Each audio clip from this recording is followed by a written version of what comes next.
I do not wish to speak to the mind and the intelligence, but to another part, something that we miss out in the course of our journey of life, and that is the heart. Heart is a seat. It is the motive force of a life. It's not so much the mind, but the heart that leads us, drives us, without our being aware of it. But it's a paradox of this civilization that as we go through life, through this journey, this is the part that is most neglected. It's given least importance. We go through life missing out on it, and we become, of course, very intelligent human beings. We do well outwardly. But as we do better and better outwardly, paradoxically, we begin to lose something that should be very, very natural to us, and that is simply the smile of happiness that comes from the heart. It's a very big prize. I do not know how many of us understand it. I had a very interesting experience as a teacher. I was with the Indian Air Force for 20 years. And teaching some nursing students who were going to the slums, as they call it, and they were going as nursing students to help them out, to understand their problems and to help them out. So, they were all excited about, we are going to see the slums, we are going to give some help, etc. They are in need. So I told them, okay, don't go with any preconceived ideas. Observe and come back and tell me what you saw. What are the preconceived ideas? They are in great misery and suffering. And so they need help. They need money, they need this, they need that. So I said, for a while, just observe very openly and come back. This was in Bangalore. So next day I asked them, what did you see? Of course, they noted the deficiency of things. That's the first thing that strikes us to the mind. Then I asked them, did you observe the children? Yes. So what did you observe in the children? Were they looking sad, suffering, distressed, or they were looking smiling, cheerful and happy? Now to my, as expected and to their surprise, they said, no, they were happy. Doing what? They were running on the streets. They were, scantily dressed. They had hardly anything, but they were looking happy. This happiness is a natural state of us, should be a natural state. We are born with that. But what happens as we travel through the journey of life, we begin to lose it. And as we go through life, we bring bar after bar between ourselves and what should be our most natural state. The Upanishads say that, this world is a creation of bliss, delight, but nobody believes it. Why? Because wherever you see pain and suffering. So what happens? Why does it intervene? I'm a psychiatrist and I deal with people who are depressed. And there's a story about a man who visited a place where the psychologically depressed people were there. And there was a person crying, Usha, Usha, and he was in a state of depression. So he asked, what has gone wrong with him? Why is he crying out, Usha, Usha? Said, well, he wanted to marry Usha, whom he loved very badly, but he couldn't marry her. So he's unhappy. Oh, that happens in life. Sometimes you don't get to marry someone whom you love and you are unhappy. Went on to another bed, 3-4 beds down the line. Another person is also crying, Usha, Usha. So he said, this Usha seems to have, been the cause of many heartbreaks. So he said, no, this is a little different story. The girl is the same. The story is different. This man is unhappy because he married Usha.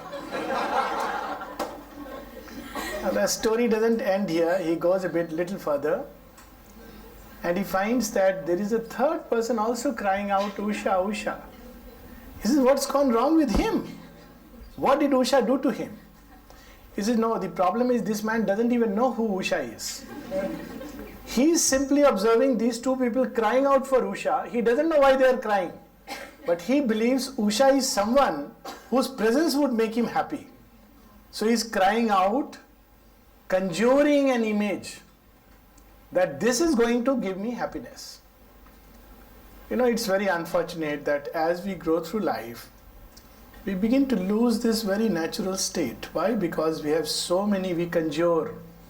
And we conjure because we see everybody crying out. So we take it as a habit that unless this is there with me, I am going to be unhappy.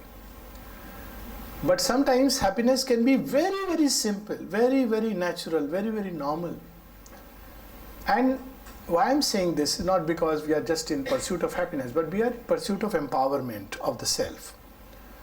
So there was a retinue of a Sheikh Shadi, who was crossing the desert, and he saw a man sitting under in the scorching heat under a palm tree and eating something, and he asked his court philosopher, who is he? Is he a madman sitting in this scorching heat?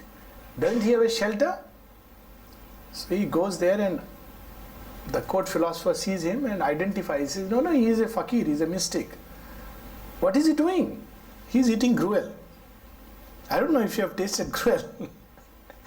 That's how the word comes, grueling affair. But gruel can be tasty. So anyways, he is eating gruel. So the court philosopher goes near and says, I always knew you are a fool. He tells this mystic that you are a fool. He says, why you draw that conclusion about me? He says, if only you knew how to please the king, you won't need to eat gruel for the rest of your life. So the mystic replied that, in that case, I think you are a greater fool. If you knew only to eat gruel, you don't need to please the king the rest of your life. No, it can be so simple as that. But as we go through life, different bars are put. We begin to create a kind of illusory world around us. Why you call it an illusory world? Because you catch it and you lose it. You catch it and you lose it. And in the process, we begin to lose something that is so intrinsic and natural to us. So the whole process has to be, when we grow up and we begin to realize, unfortunately sometimes very late, through very hard experiences of life, we have to undertake a very, very long process of getting back what was always ours. To begin with, we lost it. And this getting back the true charge of your life, this is empowerment. Empowerment is not about having something outside. Empowerment is a condition where you are in charge of your own life. You decide your own life. Now, how many of us believe that we can completely decide everything in our life? How many believe that everything in our life can be decided and determined by us? Wait, wow, at least I am glad that there are two hands. But most of us, quite naturally, when we go through life, we feel that there is an unseen something which acts and operates. We plan, things don't happen according to a plan. And we are quite logical in drawing a conclusion that, well, whatever we may do, things don't always go our way. It's a very logical conclusion, no? And to this something unseen, we give a name. Fate, destiny, kismet, God's will, all kinds of fanciful names. As if God had nothing better to do than to act like a CEO, give you some chocolates and, cane. Do you really believe that God gives rewards and punishment? How many believe it? Thank God nobody believes. Oh, you do believe. Okay, fine. I respect it. But, it sounds little strange, that God would be really indulging in something like giving rewards and punishments, lollipops and cane. So what really decides the circumstances of a life? We try, we put ourselves in a certain direction. We also take help, we go and pray. But it looks like there is something unseen which comes and changes everything, like a spoil sport. You play chess and as a child suddenly you're losing the game and children suddenly throw it up. And we just take it for granted as human beings that this is a factor over which we have no control. Factor F, unseen hand of fate. But truly speaking, what exactly is fate? If you really study very closely, then you will see that fate is woven by a material that we supply. You know, when you go to a tailor and tell him to stitch something, and he stitches it, and you tell him कि ये क्या तुमने बनाया है, तो बहुत बार बोलते हैं सर आपने कपड़ा जो हमको दिया था वो उसका मटेरियल जैसा है, मैंने उस हिसाब से बनाया है. You are giving me a material which is not very good, so what do I do with it? So when you closely analyze fate, when you closely analyze things that happen to a life, you begin to see that there is something within us which is supplying the material to this fate. And just for a while we'll dwell upon some of these things. We had this 2-minute silence, and of course there was this beautiful sound of Om which was filling our ears. But for a moment when we have no such sound, are we really silent? Often we hear, don't carry mobiles and switch off the mobiles. But which is the biggest mobile and the 24/7 TV? Parents tell no that don't watch television all the time. So what happens when you don't watch television? Are you free from the TV? That's it. This goes on. Sometimes it generates television is all technology and extension of yourself. As we begin to change, new technology will come. Man dreams of flying, this is flying. Now what is television? It's computer. They are all extension of something which is there inside. And this 24/7 TV, whose channels or remote is with somebody else, it plays all kinds of scenes, horror movies, Saas Bhi Kabhi Bahu Thi, melodramas. Have you ever seen that in our mind we are enacting out melodramas, tragic things we are thinking, this may happen, that may happen, apprehensions? Well, how does the television work? These images are not anywhere stored inside the TV. They are built somewhere else. They are created somewhere else. Drama is enacted somewhere else. They are picked up by the satellite and the technology, and they are projected in the form of vibrations, and we get it on the TV screen. We switch on, as is the channel, so is the image displayed. Something very, very similar happens in our life. We believe that we are doing things, and we all want to. The cry of today's age is freedom, and why not? Freedom, individuality, we all want to, be in charge of a life. But we hardly recognize that there are whole set of influences ready-made, built in, and they come to us almost like the little dots and ones of the television or computer. And as they enter into our arena, we switch on out of habit some channels, and it begins to play. And then this drama which is going on inside begins to come in our real life. Our fears end up justifying us. There is a very well-known thing in psychology.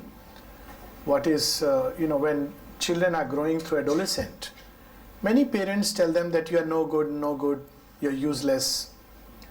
And many of these children end up proving the prophecy. And then when parents will say, see, I knew it right from beginning.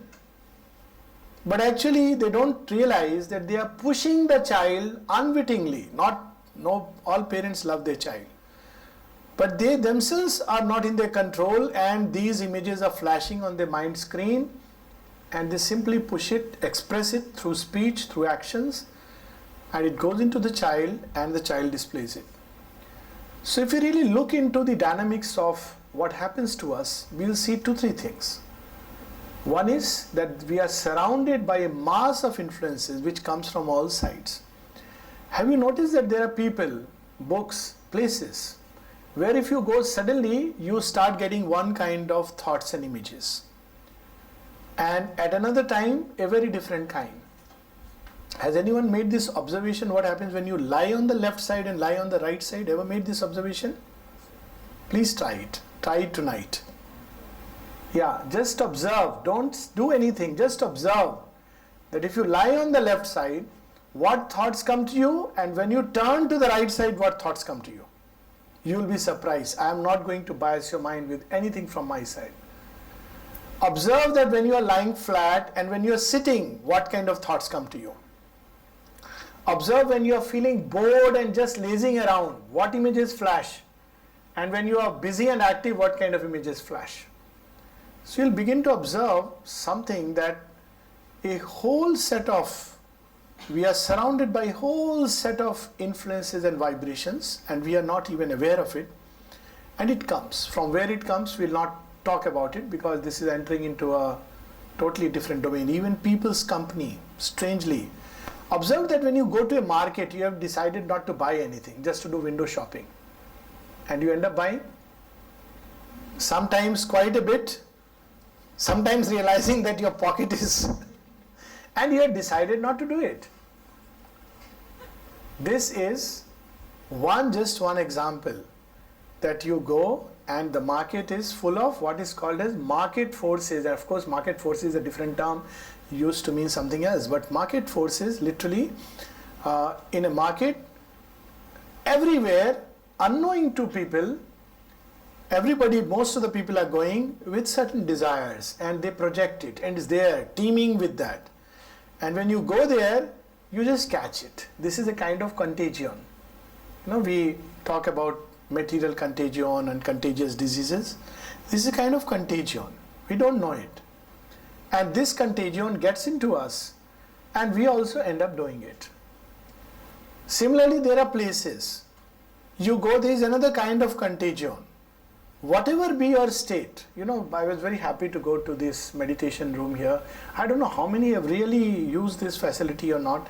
If there is one real facility in your university, it is the meditation room, which is tremendous. I mean, apart from all the other facilities, it really is a great facility. And I was so happy, because apart from Oro University, very few places have this kind of a thing. One place I know, Arvind Eye Hospital, has this kind of a facility. And this is a place where whatever, there should be a place where whatever your state, you go there and automatically, as if you enter into another zone. So we human beings live on many, we are surrounded by many kinds of influences, some which we have received right from our childhood with the mother's milk. As they say, anxiety flows with the mother's milk. Even when the baby is in the womb, this is for some of us who are going to be future parents. Please remember that the influence on a child starts right when the baby is in the womb. And there are documented studies that the child, your baby, is listening, is receiving, and he comes out, and you have already given him a whole set of things which sometimes, unfortunately, it takes a lifetime to get rid of. The same thing applies to everyday activity in life. As we go through life, we receive these influences. It's not just about television, it's not just about friends, it's just simply the whole world is teeming with these kind of vibrations, and we are caught up in a zone where there is a lot of turbulence, lot of anxiety, lot of fear. It's breathing in the atmosphere. So what is needed is, is this going to be always like that? No. What is needed is that we need to discover within us some space, if at all, where these things are not, a space of peace, a space of quietude, a space of true empowerment, a space where automatically we feel in control of our life, a space where we feel that if we were to will from that point of advantage, things will be the way we want them to be. It is possible. There is a space. As we come out, there are a lot of contradictory wills inside us. One thing wants this, one thing wants this. They cancel each other, and the net result is a confusion.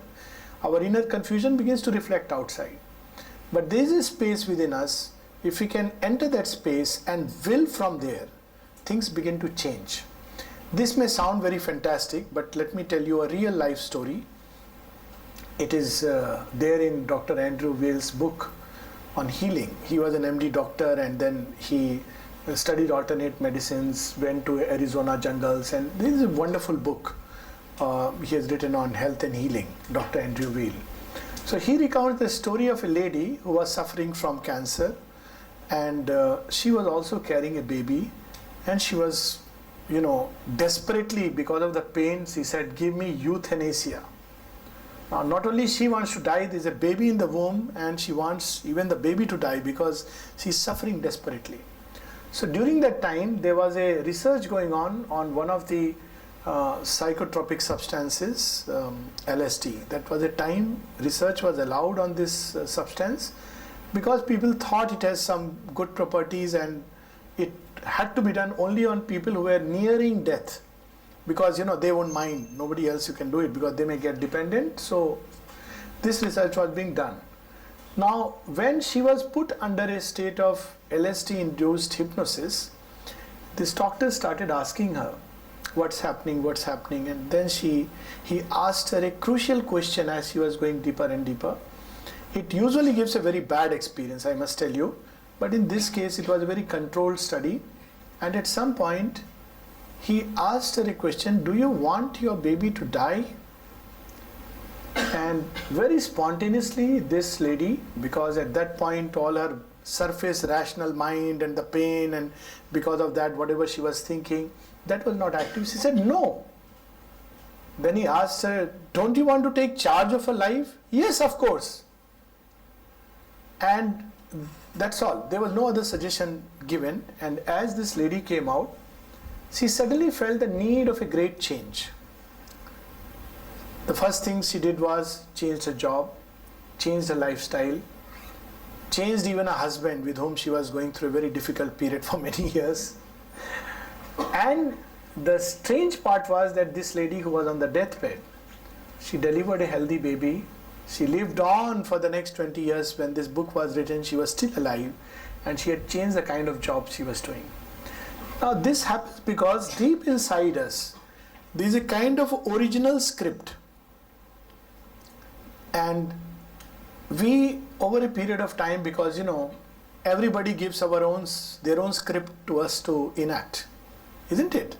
You must do this, you must become this, and quite naturally we all get at some point cheesed off that, look, let me lead my life. But what really is my life? My life is equally not a life where I am moved by 1,000 influences. My life is not a life which is led by watching the TV screen.